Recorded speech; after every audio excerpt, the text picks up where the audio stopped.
balki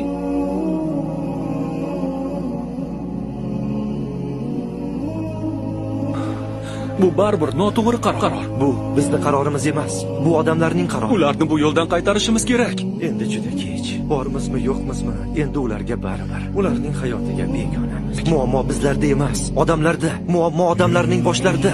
U yerda esa biz uchun joy yo'q. Bo'ldi endi. O'zingni qiynama. Lekin meni hali hech kim o'qigani yo'q. Bunaqalar oramizda millionlar. Baribir urinib ko'rish kerak. To'xta, shoshma. Keyin kech bo'ladi. Iltimos, o'tkazmang. Marhamat. Kelingsa. Biz ham kiraylik. Xo'sh. Tezroq bo'laring. Tezroq bo'linglar, bizga ham navbat kelsin. Navbatdagisi. Birinchi qator ikkinchi joyga marhamat qiling. Rahmat. Birinchi qator birinchi joy sizga muntazir. Rahmat. Marhamat. Menga tegishlilarni tezroq o'tkazib yuboring. Albatta. Marhamat, kiringlar. Marhamat.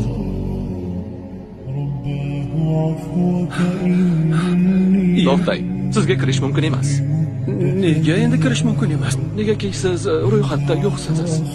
Odam o'zini uyiga ham ro'yxat bilan kiradimi? Tushunmadim. Bu meni uyim. Men o'z uyimga kirmoqchiman. Ichkarida meni do'stim kutyapti. Biz uyni hamma keraksiz narsalardan tozalashimiz kerak. Keyin oilamni ham qaytarishim kerak. Qoching, yo'limni to'smang. Afsusdaman. Endi siz ham, oilangiz ham ichkariga kira olmaysiz. Bekorlarni aytibsiz. Do'stim ichkarida. Men va oilam ham albatta uning yonida bo'lamiz. To'xtang, nima qilyapsiz? Uni do'stini oldiga kuzatib qo'yinglar. Qani yo'qolib Mana seni do'sting.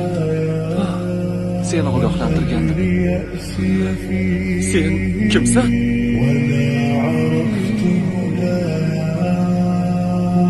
Yo'q, kerak emas. Endi men ham nega ularni ichkariga kiritding? To'xtatib qolishga bir o'zimning kuchim yetmadi. Nega meni yordamga chaqirmading?